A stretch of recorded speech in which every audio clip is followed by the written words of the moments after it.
Well, hello, and welcome back to another exciting edition of Coffee with Stephen. So, this week's blog is entitled Exempt, and it's actually something that I was musing on when Sandy and I were on our flight back from England last week.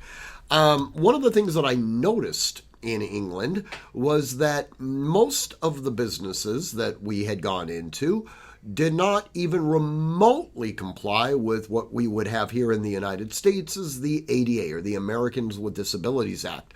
Many of you are well aware that as we have been in the process of installing our range, we have had to deal with the ADA. And I was thinking about a conversation that I had had with one of the building inspectors who was really nitpicking us on our ramp that we had to build for people to be able to access the range.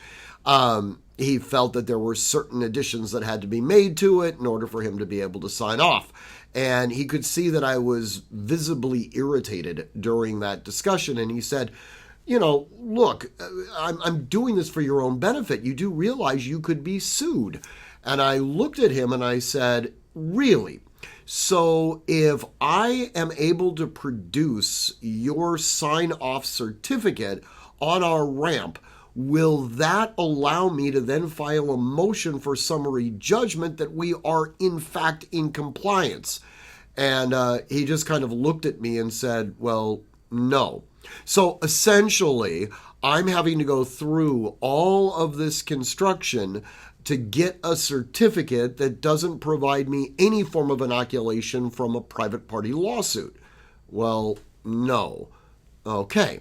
So I was thinking about that, like I said, and I started thinking, maybe there is a way that we could alter our judicial system, at least on the civil side, that would allow certain companies to effectively accept a regulatory environment, and other companies could exempt themselves from a regulatory environment.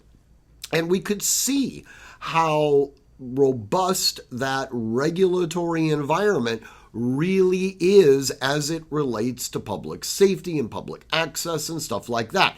It's an interesting idea, and to be quite candid with you, a lot of it was essentially to sort of a certain degree of stream of consciousness. But I do encourage you to read the blog and give it some pondering.